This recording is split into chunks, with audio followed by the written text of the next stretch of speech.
Hello, hockey skaters and goalies around the world, and welcome to another edition of the Ride to the Rink. This is Lee Elias, your guide for today's episode as we navigate the ice of the ice hockey world as you try and become the best ice hockey player that you can possibly be. Got a question for you.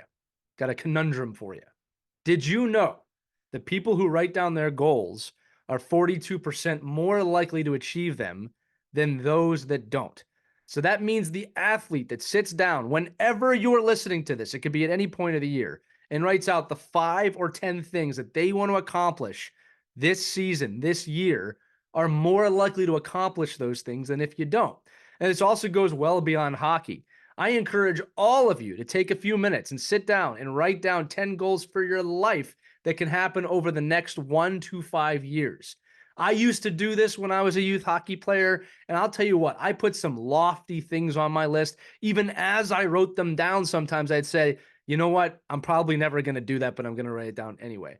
And I'm really proud to sit here today to tell you that everything I've ever written down, I'm not kidding, all of them I have accomplished in some form or some way. And I'm so thankful that I took the chance every year or every few years to write down the things that I wanted to accomplish. And, you know, when I think about why this works is when you can give yourself a destination or a goal or say, this is where I want to be, the steps to accomplishing that goal tend to formulate themselves right in front of you. If you don't know where you're going, how are you going to get there?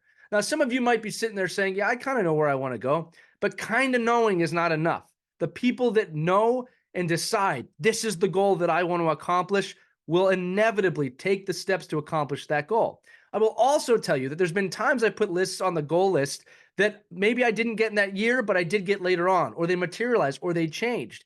It's also important to remember your goals can change over time. The goals you have this year might not be the goals you set next year, and that's okay.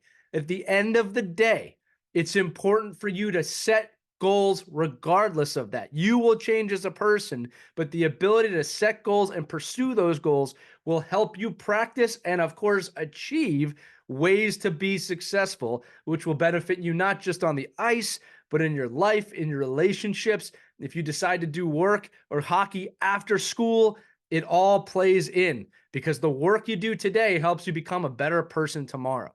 So obviously, stay present, understand where you want to be, take the steps in the now to help you accomplish the goals in the future, but make sure that you sit down right now or today or this evening and write out that goals list and keep it on you on your phone. You can put it on a piece of paper, put it in your wallet, put it in your pocket, you put it in your hockey bag, I don't care. But make that contract with yourself to put those goals down on paper or to put those goals down on a phone and make sure that you know where you're going for this next year. So again, goal setting, insanely important if you want to succeed. I'm going to say it again, 42% chance more likely to achieve those goals if you write them down. Those are odds you should take every single time. There it is, goal setting. I want you to jump on that today. This has been Lee with another Ride to the Rink episode on the Our Kids Play Hockey Network. Remember, all the Ride to the Rink episodes available at ourkidsplayhockey.com. If you have a topic that you would like us to talk about to you on the Ride to the Rink, email us at team@ourkidsplayhockey.com. You can send us an email, you can send us an audio message, and we will respond to you or share that message with this audience, because at the end of the day, this show is all about you and becoming the best version of yourself that you can become. Again, this is Lee with the Ride to the Rink. We'll see you on the next episode. Skate on.